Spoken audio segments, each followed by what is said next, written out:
They told me about the culinary school here, and then I applied because I always wanted to be a chef.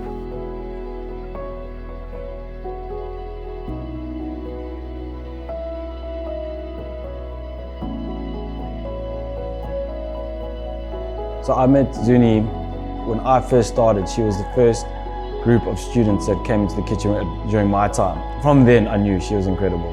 She walks in the kitchen, she floats through the kitchen. She's always busy, always doing something. She's always focused. She's a world-class chef. You can see going through the Singita Culinary School and how the course has grown and how we've trained the chefs. They are world-class. And she's grown from a student, now she's a junior sous chef. And she's the generation now teaching the next generation. It is a very nice profession where you can learn new things every day.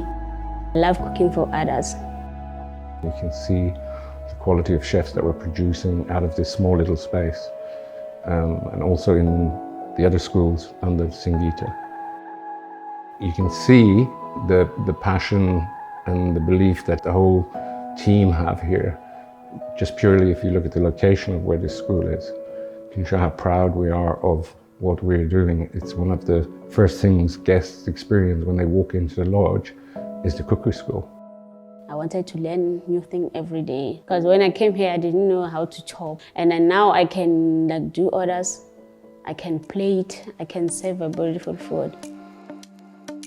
Kitchen's always high pressured, and Zuni's one of those chefs that you can always rely on, you can always have a laugh and a joke with.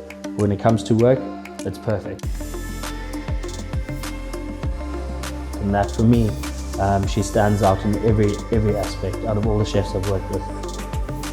Our dream is to one day, and we feel it will happen very soon, have someone that's come from the community, gone through the Singita Community Culinary School, and become the next head chef. Be true to yourself, be proud of what you're doing, and never give up.